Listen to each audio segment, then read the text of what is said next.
प्रभु यीशु के सामर्थ्य नाम में आप सबको जय मसीह की। Praise the Lord.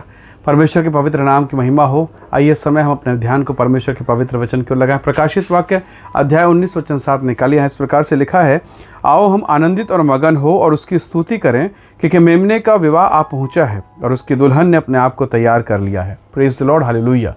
प्रभु के लोगों, परमेश्वर का वचन हम सबको, सारे विश्वासियों को मसीह के दुल्हन, कलीसिया को मसीह के दुल्हन के रूप में चित्रित किया गया है।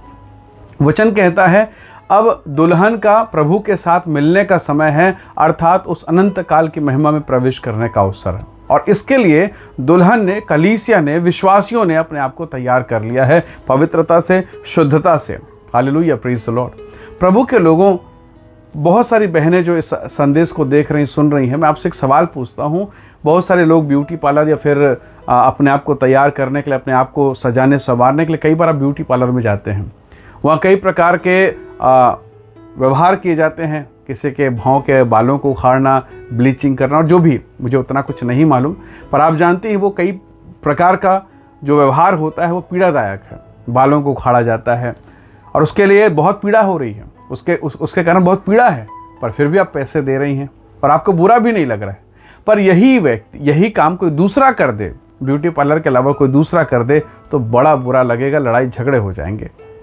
पर हमें मालूम है कि अगर ब्यूटी पार्लर में बालों को उखाड़ा जा रहा है, भावों को ठीक किया जा रहा है, ब्लीचिंग किया जा रहा है, यानी जो कुछ भी वहाँ हो रहा है वो मेरी सुंदरता के लिए है, और उस सुंदरता के लिए मैं सब कुछ सहने को तैयार हूँ, यहाँ तक कि पैसे भी देने को तैयार हूँ। पर यही बात अगर हम आत्मिक जीवन में अगर देखें, तब जिस कलीसिया के आप सदस्य हैं, जहां आप जाते हैं, जितने लोग मुझे सुन रहे, जहां भी आप जाते हैं, वहां आपका आत्मिक अगुवा, आपका आत्मिक गुरु, आपका पासबान, आपका सेवक, जब वो परमेश्वर के पवित्र वचन का प्रचार करता है, व्याख्या करता है, तो कई बार ये वचन हमारे गांठ गुदे को छेदता है। कभी दिल में चुभ जाता है, कभी ऐसे लगता है कि हाय, ये तो मेरे लिए है। कई प्रकार की बातें, और ऐसे समय पर कई बार हम सब बुरा मान जाते हैं। ब्यूटी पार्लर में बुरा नहीं मानते, पैसे देकर भी बुरा नहीं मानते, क्योंकि हमें पता है वहां जाकर हम सुंदर होने वाले हैं। पर हम ये क्यों भूल जाते हैं कि वो सुंदरता एक सप्ताह, एक महीना रहेगा।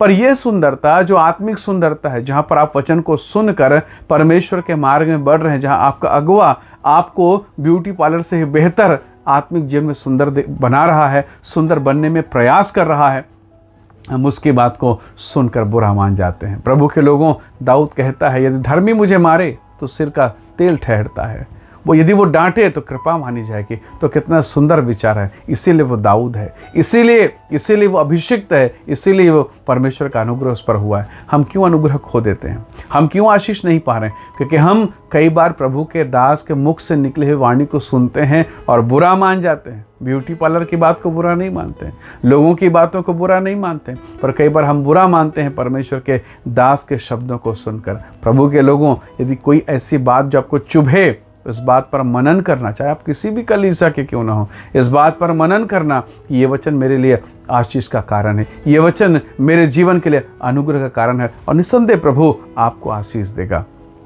परमेश्वर अपनी महिमा को प्रकट करेगा। बाइबल कहती है परमेश्वर का वचन दो-धारी तलवार से भी चोखा है, वो गांठ को, गुदे को आर पार छेदता है। प्रभु के लोगों, पुराने समय के लोग परमेश्वर के वचन को सुनते थे, वो बुरा नहीं मानते थे, वो रोते, पश्चाताप करते, विलाप करते। प्रेरितों के काम 10वां अध्याय 44 वचन निकाल के पढ़िएगा। बाइबल में लिखा है परमेश्वर के लोग, पर प्रभु के वचन को सुनने वाले लोग वचन को सुनते सुनते पवित्र आत्मा से भर गए। पर आज के समय में एक विश्वासी, सब पर यह लागू नहीं है, एक विश्वासी वचन को सुनते सुनते बुरा मान जाता है। तो जब बुरा मान रहा है तो पवित्र आत्मा कैसे काम करेगा? चंगाई की आत्मा कैसे काम करेगी? छुटकारे की आत्मा कैसे काम करेगी? हम तो बुरा मानने वाले लोग हैं। पर उस जमाने के लोग बुरा नहीं मानते थे, वो परमेश्वर के वचन को सुनते थे, रात को सुनते थे, दिन और रात मन लगाए रहते थे। बरस रहा है पानी, निकाल कर पढ़िए नहमिया की किताब, इज़रा की किताब। पानी बरस रहा और लोग परमेश्वर के वचन को सुनने के लिए बरसते पानी पर खड़े हैं। हालेलुया। ऐसे लोगों के लिए प्रभु काम करता है। प्यारों, यदि आप प्रभु के वचन से प्यार करेंगे, निसंदेह परमेश्वर का वचन आपकी सहायता करेगा। यही वचन परमेश्वर के साथ था, यही परमेश्वर था, और जो कुछ उत्पन्न हुआ, यूहन्ना अध्याय 1 कहता है, सब कुछ इस वचन के द्वारा हुआ है।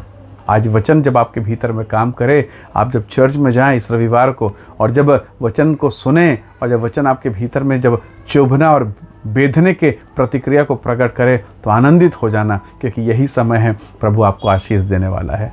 सुनने वाले लोग पवित्र आत्मा से भर गए। हालेलुया। निसंदेह यदि आप श्रद्धा के साथ, विश्वास के साथ, भक्ति के साथ वचन को सुनेंगे, ये वचन आपके लिए असरकारी होगा, आपको आशीष देगा। इसलिए प्रभु के लोगों, जब परमेश्वर के वचन को सुने तो प्रार्थना के साथ सुने, जब वचन को पढ़ें प्रार्थना के साथ। बाइबल कहती है दुल्हन के विवाह का समय आ चुका है, मेमने के विवाह का समय आ चुका है और दुल्हन ने अपने आप को तैयार कर लिया है। सो आइए हम सब अपने आप को तैयार करें।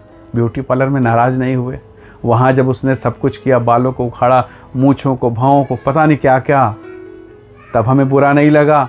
तो क्यों बुरा लग रहा है जब हम आत्मिक तैयारी से होकर गुजर रहे हैं? हमें क्यों बुरा लग रहा है जब परमेश्वर का आत्मा हमारे जिन पर काम कर रहा है? यदि प्रभु के लोगों, यदि हम आत्मिक तैयारी में हैं तो परमेश्वर का आत्मा हमें बहुत आयत के साथ तेजोमय बनाएगा। प्रभु का आत्मा हमारे जीवन को और बेहतर आशीष के लिए तैयार करेगा। आइए आज की सुबह अपने आप का समर्पण करें, बुरा मानने वाली आदतों को दूर करें और समझें कि ये परमेश्वर का दास, ये हमारा अगुआ, हमारे कलीसिया का पासबान हमारी ही आत्मा की भलाई के लिए इस प्रकार के वचन को रख रहा है। हालेलुया। आइए हम दुआ करें, आशीषों को ग्रहण करें। प्रेमी अनुग्रहकारी स्वर्गीय पिता, अपने वचन के द्वारा हम में से प्रत्येक को तैयार करें प्रभु। शारीरिक तैयारी तो आज है, कल समाप्त हो जाएगा, उसका तेज खत्म हो जाएगा, पर आत्मिक तैयारी का तेज निरंतर निरंतर बढ़ता चला जाएगा। प्रभु जी हम सबको आशीषित कर, हम सब पर अनुग्रह कर और इस वचन के सुनने वाले हर एक भाई बहनों को आशीष दे।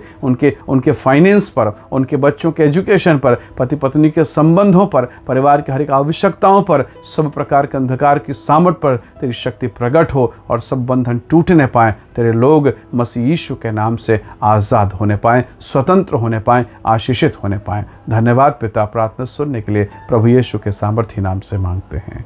आमीन आमीन। प्रभु आप सबको बहुत ऐसे आशीष दे। बहुत धन्यवाद। जय मसीह की। Praise the Lord.